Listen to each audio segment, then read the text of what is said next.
If you sealed your front door on Palm Sunday, you did the right thing, but you just made a rookie mistake. If you think the spiritual warfare is over, once a year, the church marks a day most Catholics walk right past without stopping. Holy Monday. And Padre Pio's warning for this exact day is terrifying. It's useless to put iron locks on your door if the thief is already sleeping inside your house. Let that land. You sealed the outside. You prayed over the threshold. You felt something shift in the atmosphere of your home, and it was real.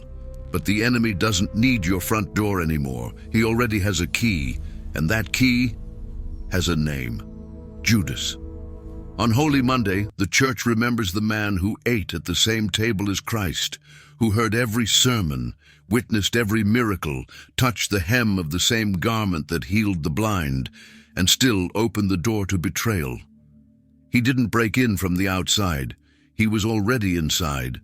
That is exactly what is happening in your home right now, if you haven't done what I'm about to show you. The spirit of financial ruin didn't climb through a window. It settled in slowly. In the clutter of your living room, in the tension hanging over your kitchen, in the exhaustion that follows you into your bedroom every single night and never leaves. Sudden arguments between husband and wife, out of nowhere, over nothing. That's not stress. That's a thief who found a chair and sat down. Chronic fatigue that no amount of sleep fixes. A heaviness in your chest you can't explain. A silence in your marriage that feels like a wall you keep running into. That's not a medical problem.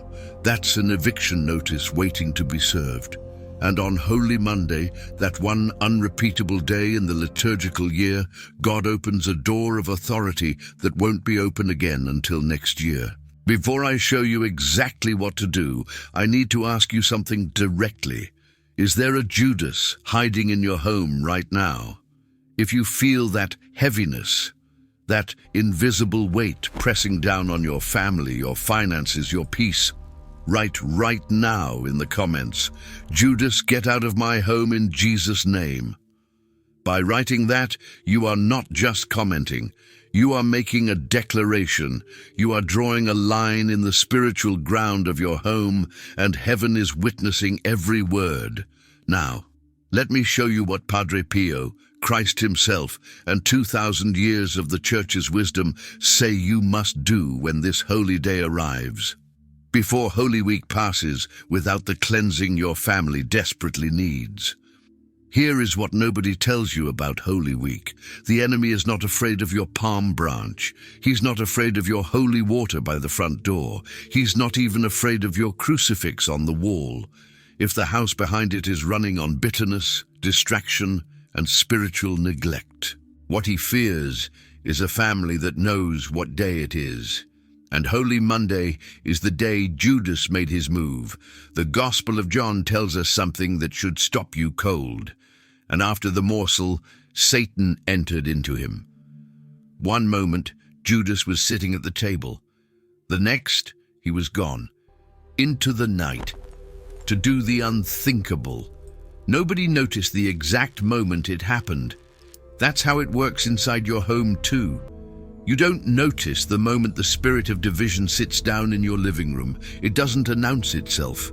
It arrives as one extra hour of mindless scrolling before bed, as one sharp word that hangs in the air between you and your spouse and never gets resolved, as one more Sunday where the family skips Mass because everyone's too tired, too busy, too everything.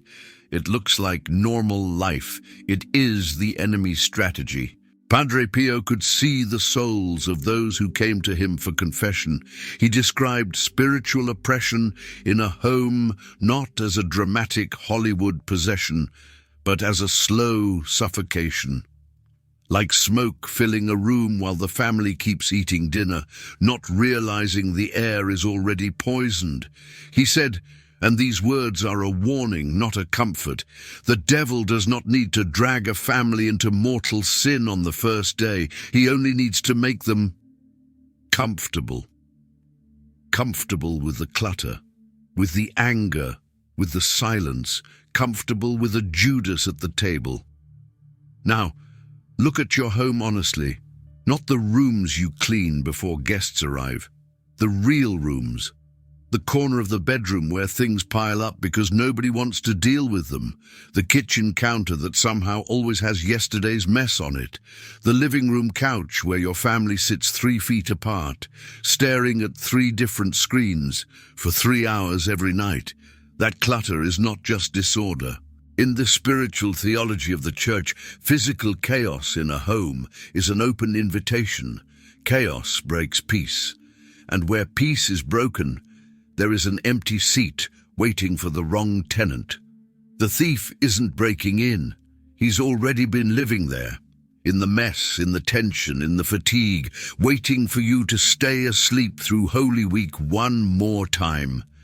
This is the day you wake up. This is the part of Holy Week most people skip over. Palm Sunday to Holy Thursday. The triumph to the Last Supper, they skip the days in between, the days where Jesus was not gentle. Because on Holy Monday, Christ was angry. He walked into the temple and he didn't slow down at the entrance. He didn't survey the situation. He already knew what he'd find, and what he found broke something wide open in him. Not sadness, not disappointment, fury. The money changers had taken the one court open to every seeker, every outsider, every soul still searching for the door in, and turned it into a marketplace. Coins, animals, noise, the smell of transaction where there should have been the smell of incense. He made a whip, slowly, with his own hands. Then he moved. Tables overturned, animals driven out, coins scattered across stone, and his voice, the voice that stilled the sea and called Lazarus out of a sealed tomb, thundered through that courtyard. My house shall be called a house of prayer, but you have made it a den of thieves. Not a correction, not a conversation, an eviction. Hear this, because everything in this video builds to this moment. Your home is a domestic church. This is not poetry. It is Catholic doctrine, rooted in the Catechism and in the writings of St. John Paul II, who called the Christian family the Church of the Home.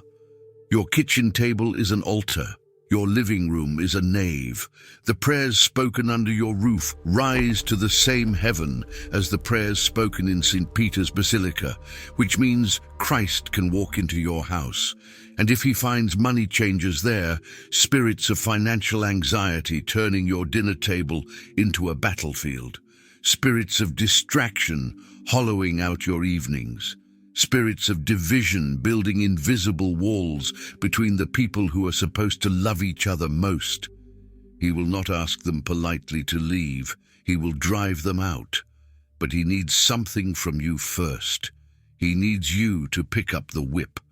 In your home, when Holy Monday arrives, the whip is a broom, and that is not a metaphor.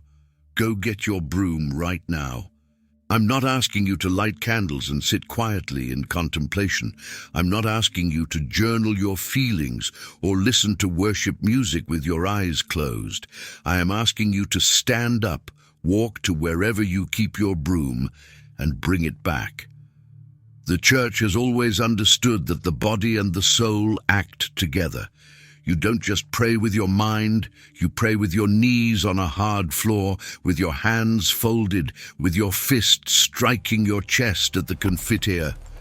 Physical action carries spiritual weight. This is not superstition. This is sacramental theology. And on Holy Monday, the act is the sweep. Here is step 1. Listen carefully. Start in the deepest room of your home, the room that feels the heaviest. You know which one it is. Maybe it's the master bedroom, where you and your spouse have spoken words that still hang in the air like smoke. Maybe it's the back room, where things get shoved and forgotten. Maybe it's the room where someone in your family has been sick or grieving or slowly losing hope. Go to that room. Stand in the center of it for a moment. Don't rush. Feel the weight of it, because that weight is real. It has a source, it has a name, and in a moment you are going to address it directly. Now begin to sweep, not frantically, deliberately. The way Christ moved through that temple courtyard, with complete authority, with zero apology, with total certainty about who owned that space. As the broom moves across the floor, pulling the dust and the dirt and the invisible debris of weeks and months toward the door, you speak out loud, with your voice, not just your thoughts, because the enemy responds to spoken authority, and spoken authority is what the church has always used to drive him back. You say this, or something from the same spirit of authority. Just as Christ cleansed the temple, I evict from this room every spirit of sickness, every spirit of division, every spirit of financial ruin, every spirit of hopelessness. You have no authority here. This room belongs to the King of Kings. Leave. Don't whisper it. Don't be embarrassed by the sound of your own voice commanding something invisible to go. The saints who drove out darkness were not quiet about it. Padre Pio prayed with his whole body, shaking, sweating, gripping his rosary until his hands ached. He was not performing. He was fighting. You are fighting too. Sweep that room completely. Every corner. Under the bed if you have to. Along the baseboards. Get it all, because thoroughness is a form of faith. Then move to the next room and the next. Work your way through the entire house. Bedroom to hallway, hallway to living room to kitchen, always sweeping toward the front door. Everything moves in one direction, toward the exit. You've swept every room. The dirt is gathered. The dust is piled at the threshold. Now comes the moment that changes everything. Step 2 is the eviction, and this is where most people, even people who started well, even people who prayed with real intention in those inner rooms, lose their nerve.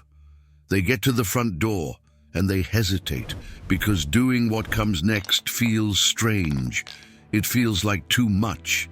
It feels like something only a priest should do, or a monk, or someone with a theology degree and 20 years of prayer behind them. That hesitation, that exact feeling of who am I to do this, is the enemy's last play. He knows the sweep is almost complete. He knows the dirt is at the door, and his final move is to make you feel unworthy of finishing what Christ himself commissioned you to do when he made you a baptized son or daughter of the living God. You are not unworthy. You are a soldier in a holy war. You were sealed for battle at your confirmation. The same Holy Spirit who descended on the apostles at Pentecost lives in you, and right now he is standing at that front door with you, waiting for you to open it and sweep that darkness out. So, open the door.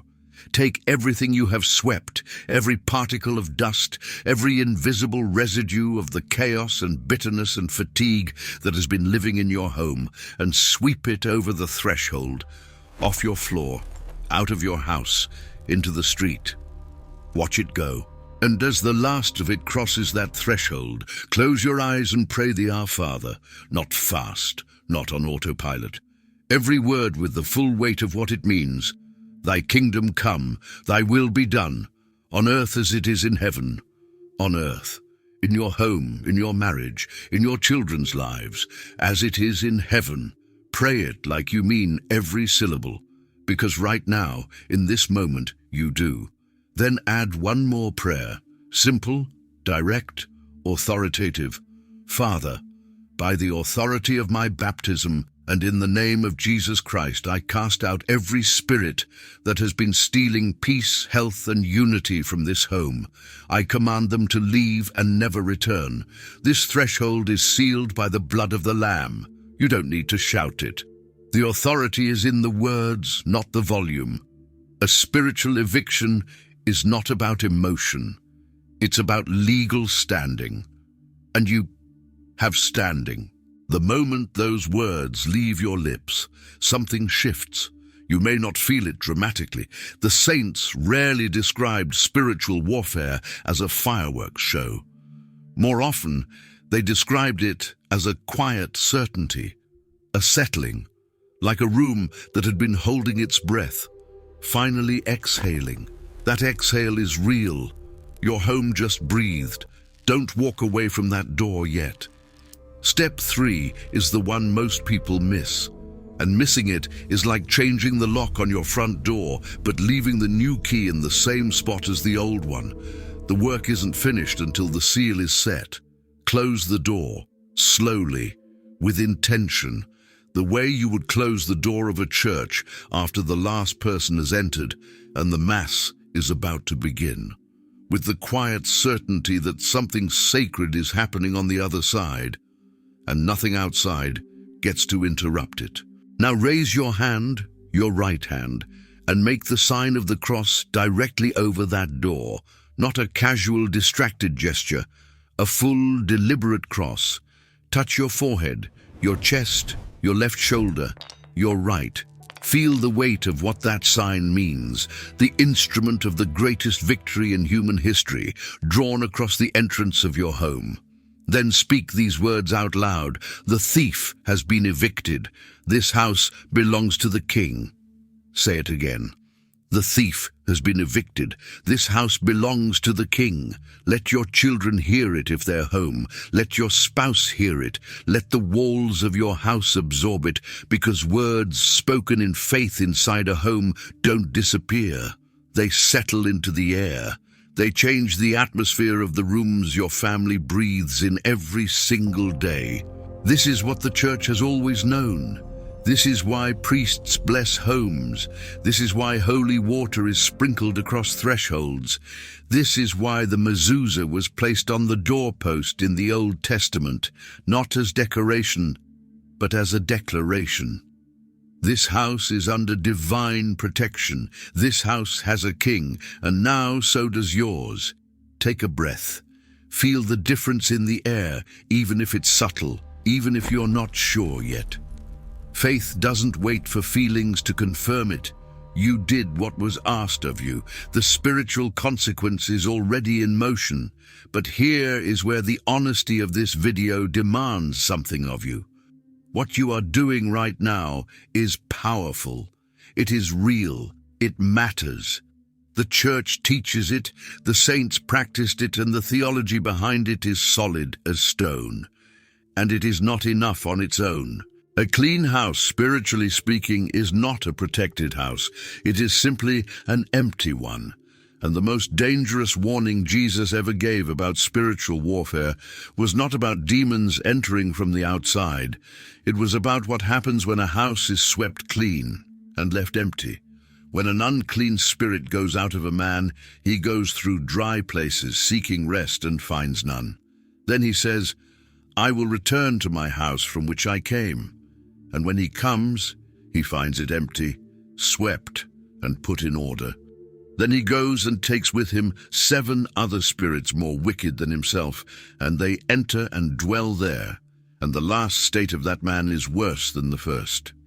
Matthew chapter 12, verses 43 through 45. You swept, you evicted, you sealed, now you must fill 7 worse demons. That is not a figure of speech. That is not ancient poetry meant to sound dramatic. That is a direct warning from the mouth of Jesus Christ, and it is aimed specifically at people who do the first part of spiritual warfare correctly, and then stop. The enemy is not afraid of a clean house. He is afraid of a filled house, a house where the rosary is prayed every night, a house where the name of Mary is spoken with the same ease as the names of the people who live there, a house where the spiritual weapon that has stopped armies, ended plagues, and turned the tide of battles that should have been lost is picked up every single day, without fail, without embarrassment, without excuses. That weapon is not a broom. The broom is for Holy Monday, for that one unrepeatable day in the liturgical year, the day Christ drove the thieves out, and the day you drive yours out too. The broom serves its purpose on that day, But it will not protect your home on Tuesday, or on the Wednesday of Holy Week, or on the morning after Easter when ordinary time resumes, and the enemy, who never takes a vacation, comes back to check on the house he used to occupy. What protects your home from that return? Is the rosary prayed with the devotion Padre Pio described as the weapon for these times. He didn't say it was a nice devotion. He didn't say it was a helpful habit for people who enjoy that sort of thing. He said weapon. And Padre Pio knew what weapons were for because he fought with them every single night, sometimes until dawn, physically, in his cell at San Giovanni Rotondo, against forces that left bruises on his body and terror in the darkness of his room. And he survived every assault. He won every night, because his hands were never empty. I want your hands to never be empty either. That is why I released the ebook, The Power of the Rosary with Padre Pio, Miracles, Protection, and Divine Graces. It is not a devotional booklet. It is a field manual for the spiritual war happening inside your home right now. Inside, you will find Padre Pio's exact teachings on how to pray the rosary with real devotion, not the mechanical recitation that puts you to sleep, but the prayer that moves heaven. You will find testimonies of miracles, documented, specific, impossible miracles, granted to families who answered this same call. They cleaned the house, they sealed the door, and then they picked up the rosary and never put it down. There is a 30-day guide that builds the habit from nothing, even if you haven't prayed a full rosary in years. And there are specific prayers for protection and healing, for your home, your marriage, your children, and your finances. It is a small investment in your soul, and it is waiting for you right now in the first pinned link in the comments. Click it before this video ends, because the house is clean, the door is sealed, the enemy is circling. Fill the house before he comes back with 7 friends. You did it, not symbolically, not theoretically, not as a spiritual exercise you'll forget by Thursday. You actually did it. You walked through your home with a broom and the authority of a baptized child of God. You spoke out loud into rooms that have been silent too long. You swept the dirt of weeks and months, visible and invisible, toward a door you opened with intention and closed with a declaration. You made the sign of the cross over the entrance of your domestic church, and you told the enemy clearly and without apology that his lease was terminated. That is not nothing.